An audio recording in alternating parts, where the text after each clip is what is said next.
Hi friends, this is Venkatesh Devasani. ఈరోజు మనం Indian సొసైటీకి సంబంధించి వెనుకబడిన తరగతుల ఉద్యమాల గురించి డిస్కస్ చేయబోతున్నాం. చాలా ఇంపార్టెంట్ అండి.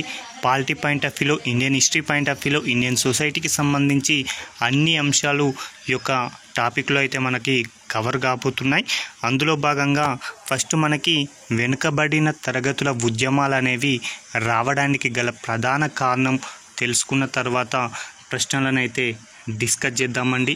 వెనుకబడిన తరగతులు అంటే ఓబీసీ తరగతికి చెందినటువంటి ప్రజలు అనేటువంటి వారు ఆర్థికంగా, విద్యాపరంగా, సామాజికంగా, రాజకీయంగా వెనుకబడి ఉన్నామనేటువంటి ఒక ఆలోచన అయితే వారికి ఉండడం జరిగింది. సమాజంలో చాలా తక్కువ సంఖ్యలో ఉన్నటువంటి అగ్రవర్ణాల వారు సమాజంలో ఉన్నటువంటి అన్ని అవకాశాలని ఎగరేసుకుపోతున్నారని వాళ్ళలో ఒక చైతన్యం కలగడం జరిగింది. అలా చైతన్యంతో వారు వెనుకబడిన తరగతుల ఉద్యమాలైతే ప్రారంభించారు. వీరిలో కొన్ని కులాలు అంటరానితనాన్ని మరియు నిమ్నమైన హోదాను అనుభవిస్తూ వెట్టి చాకిరికి, అవిద్యకు లోనై కుల వృత్తులకే పరిమితమైపోవడం వలన తీవ్రమైనటువంటి పేదరికాన్ని అనుభవిస్తున్నారు. అదేవిధంగా అన్ని రంగాలలో కూడా విపరీతమైనటువంటి బ్రాహ్మణ ఆధిక్యత కలగడం వలన ప్రాబల్య కులాల పెత్తనాలకు వ్యతిరేకంగా వీరందరూ సంఘటితమై ఒక వెనుకబడిన తరగతుల ఉద్యమాలైతే ప్రారంభించారు. అందులో భాగంగా ఈరోజు మొదటి ప్రశ్న, రాజ్యాంగంలోని ఏ అధికరణ వెనుకబడిన తరగతులను నిర్వచించింది అని అడుగుతున్నారండి. వెనుకబడిన తరగతుల వారు రాజ్యాంగంలోని ఆర్టికల్ 366 క్లాస్ 26C అనేది వెనుకబడిన తరగతుల వారి గురించి నిర్వచించింది. చాలా ఇంపార్టెంట్ అండి. ఆర్టికల్ 366 క్లాస్ 26C అనేది వెనుకబడిన తరగతుల వారి గురించి వివరించడం జరిగింది. అదేవిధంగా సమాజంలో ఉన్నటువంటి ఎస్సీ మరియు ఎస్టీల గురించి తెలియజేసేటువంటి ఆర్టికల్ ఏది కూడా మనం ఇక్కడే నేర్చుకున్నట్లయితే ఎలాంటి కన్ఫ్యూజన్ అనేది ఉండదండి. ఎస్సీల గురించి రాజ్యాంగంలోని 366 క్లాస్ 24 అనేది ఎస్సీకి సంబంధించిన నిర్వచనాన్ని ఇవ్వడం జరిగింది. అదేవిధంగా ఎస్టీ వచ్చేసి 366 క్లాస్ 25 అనేది ఎస్టీ నిర్వచనాన్ని ఇచ్చింది. అదేవిధంగా 366 క్లాస్ 26C అనేది వెనుకబడిన తరగతుల వారి గురించి ఒక నిర్వచనాన్ని అయితే ఇవ్వడం జరిగింది. కాబట్టి క్లియర్గా చూసుకోండి, కన్ఫ్యూజ్ అయ్యడానికి అవకాశం ఉంది. కాబట్టి ఇక రెండో ప్రశ్న, భారత రాష్ట్రపతికి ఏ అధికరణ కింద వెనుకబడిన వర్గాలను గుర్తించే అధికారం అనేది ఉంది అని అడుగుతున్నారండి. సామాజికంగా, ఆర్థికంగా వెనుకబడిన వర్గాల వారిని భారత రాష్ట్రపతి రాజ్యాంగంలోని 342 క్లాస్ ఏ ప్రకారం గుర్తించడం జరుగుతుంది. అదేవిధంగా సమాజంలో ఉన్నటువంటి షెడ్యూల్ కులాలు మరియు షెడ్యూల్ తెగలను కూడా భారత రాష్ట్రపతి రాజ్యాంగంలోని ఒక అధికరణ క్రింద గుర్తిస్తాడండి.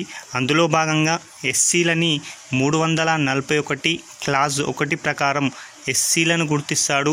అదేవిధంగా ఎస్టీలని 342 క్లాస్ 1 ప్రకారం రాష్ట్రపతి ఎస్టీలను గుర్తిస్తారు. అదేవిధంగా 342 క్లాస్ ఏ ప్రకారం వెనుకబడిన తరగతుల వారిని గుర్తిస్తారని గుర్తుంచుకోండి. ఈ యొక్క 3 అంశాలను క్లియర్గా చూసుకుంటే ఎటువంటి కన్ఫ్యూజన్ అనేది ఉండదండి. 341 క్లాస్ 1 అంటే ఎస్సీ, 342 క్లాస్ 1 అంటే ఎస్టీ, 342 క్లాస్ ఏ అంటే మాత్రం వెనుకబడిన తరగతులని గుర్తుంచుకోండి. ఇక మూడవది, సత్యశోధక్ సమాజ్ ఉద్యమాన్ని ఎవరు ప్రారంభించారని అడుగుతున్నారండి. ఈ యొక్క ఉద్యమం అనేది మహారాష్ట్రలో ఉన్నటువంటి వెనుకబడిన వర్గాలకు చెందినటువంటి ఒక నాయకుడు అయినటువంటి మహాత్మా జ్యోతిబా పులే ఈ యొక్క ఉద్యమాన్ని అయితే నిర్వహించడం జరిగింది. అయితే ఇతడు ఈ యొక్క ఉద్యమాన్ని లేదా ఈ యొక్క సత్యశోధక్ ఉద్యమాన్ని ప్రారంభించడానికి అతనికి ప్రభావితం చేసినటువంటి ఒక బుక్ అనేది ఉండడం జరిగిందండి. అది ఏ గ్రంథం అంటే రైట్స్ ఆఫ్ మ్యాన్ అనేటువంటి బుక్ ద్వారా మహాత్మా జ్యోతిబా పులే ప్రభావితమై ఈ యొక్క సత్యశోధక్ అనేటువంటి ఒక ఉద్యమాన్ని అయితే ప్రారంభించారు. అలాంటి రైట్స్ ఆఫ్ మ్యాన్ బుక్ను ఎవరు రాశారు అంటే థామస్ రైట్ అనేటువంటి వ్యక్తి రాయడం జరిగింది. ఆ విధంగా ఈ యొక్క సత్యశోధక్ సమాజం అనేటువంటి ఉద్యమాన్ని ఎప్పుడు ఏర్పాటు చేశారు అంటే 1873 సెప్టెంబర్ 23వ తేదీ నాడు ఈ యొక్క సత్యశోధక్ సమాజాన్ని అయితే ఏర్పాటు చేయగా తొలి కార్యదర్శిగా గోవిందరావు అనేటువంటి వ్యక్తిని నియమించడం జరిగింది. ఈ యొక్క సత్యశోధక్ సమాజం ద్వారా మహిళలలో ముఖ్యంగా నిమ్న వర్గాలలో చైతన్యాన్ని పెంపొందించడం మరియు వారిని అక్షరాస్యులను చేయడం లాంటి కార్యక్రమాలు అనేవి ఈ యొక్క సత్యశోధక్ సమాజ్ ద్వారా చేయడం జరిగింది. అదేవిధంగా 4వ ప్రశ్న, గులాంగిరి, ఈశ్వర, ధర్మ తృతీయ రత్న, సార్వజనిక్ సత్య పుస్తకాల ద్వారా బలహీన వర్గాలలో ఒక ఆత్మస్థైర్యాన్ని నింపేటువంటి ప్రయత్నం చేసినది ఎవరు అంటున్నాడు. మహాత్మా జ్యోతిబా పులే అనేటువంటి వ్యక్తి ఈ యొక్క గ్రంథాల ద్వారా బలహీన వర్గాలలో ఒక ఆత్మస్థైర్యాన్ని నింపే ప్రయత్నం చేయడం జరిగింది. ఈ యొక్క సత్యశోధక్ సమాజం ద్వారానే పురోహితుడు లేకుండానే పూణేలో ఒక వివాహాన్ని జరిపించి ఈ వివాహం గురించి అతడు సత్యదీపిక అనేటువంటి పత్రికలో కూడా వివరించడం జరిగిందని గుర్తుంచుకోండి. ఇక 5వ ప్రశ్న, దీనబంధు సార్వజనిక్ సభను మహాత్మా జ్యోతిబా పులే ఎప్పుడు ఏర్పాటు చేశారని అడుగుతున్నాడు. జ్యోతిబా పులే 1884 సంవత్సరంలో ఈ యొక్క దీనబంధు సార్వజనిక్ సభనైతే ఏర్పాటు చేశారు. ఈ యొక్క సభ ద్వారా దేశానికి ప్రాణం శూద్రులని, వారు సంతోషంగా ఉంటేనే ప్రభుత్వం విశ్వాసంగా ఉంటారని, వారే సమాజం నందు ప్రధాన భాగమని తెలియజేశాడని గుర్తుంచుకోండి.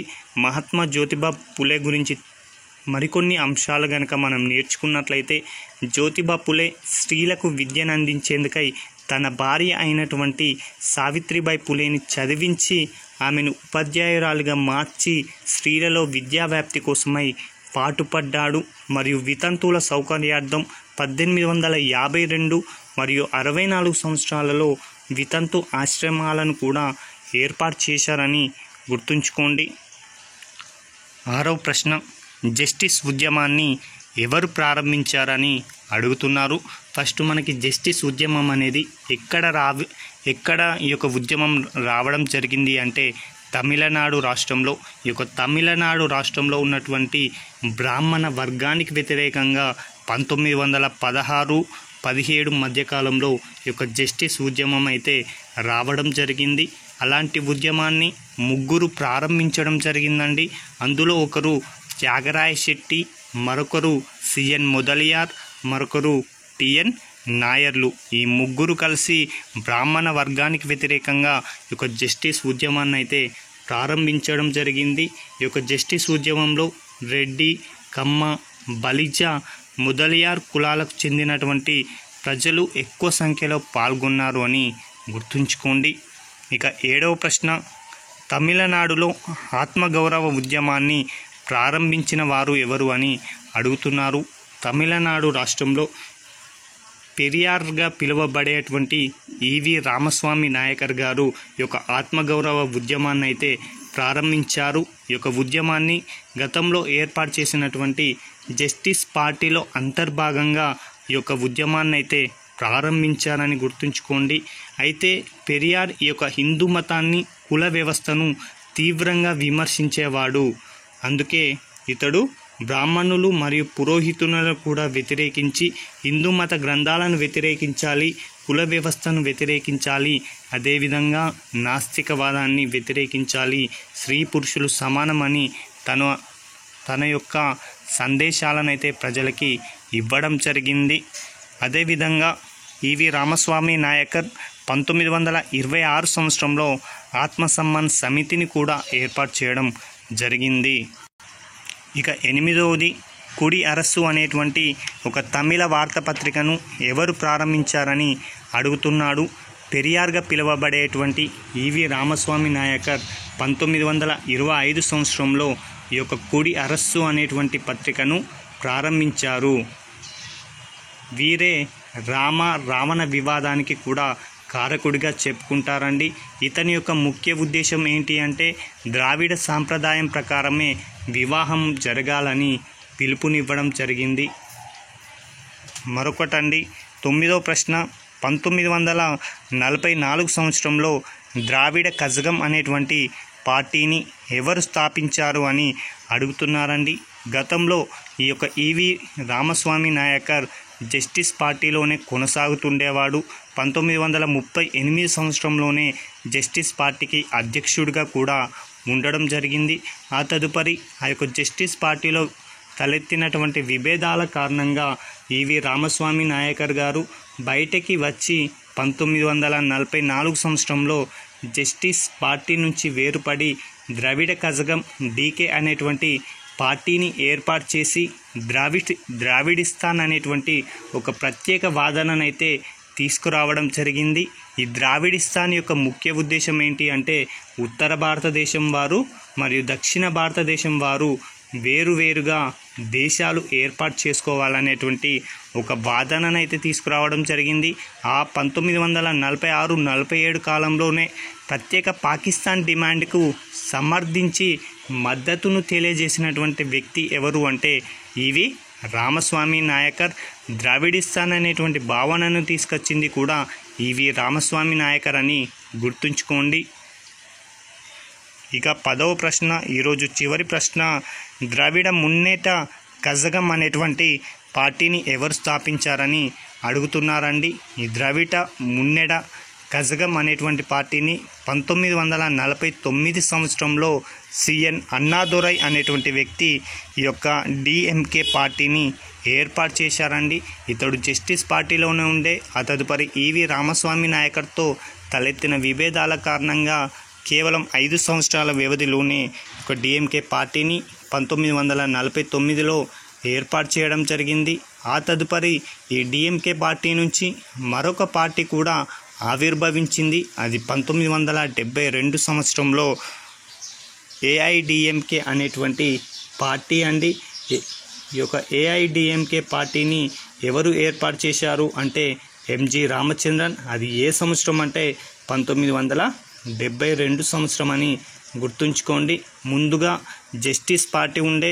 ఆ జస్టిస్ పార్టీ నుంచి ద్రావిడ కజగం అనేది 1944లో ఏర్పడ్డది. ఆ తదుపరి డిఎంకే పార్టీ అనేది 1949లో ఏర్పడ్డది. ఆ తదుపరి 1972లో ఏఐడిఎంకే అనేటువంటి పార్టీ అనేది ఏర్పడింది. ప్రస్తుతం తమిళనాడులో ఏ పార్టీ అధికారంలో ఉంది అంటే డిఎంకే పార్టీ. ఆ డిఎంకే పార్టీకి నుంచి ప్రస్తుతం సీఎంగా స్టాలిన్ గారు ఉండడం జరిగింది. ఏఐడిఎంకేకి గతంలో నాయకత్వం వహించినది జయలలిత గారు అని గుర్తుంచుకోండి. ఇవండి ఈ రోజుకు సంబంధించిన వెనుకబడిన తరగతులకు సంబంధించిన ముఖ్యమైన ప్రశ్నలు. ఆ తదుపరి వీడియోలో మిగతా ప్రశ్నలని డిస్కస్ చేసుకుంటే ఈ యొక్క టాపిక్ అనేది పూర్తి కావడం జరుగుతుంది. Thank you.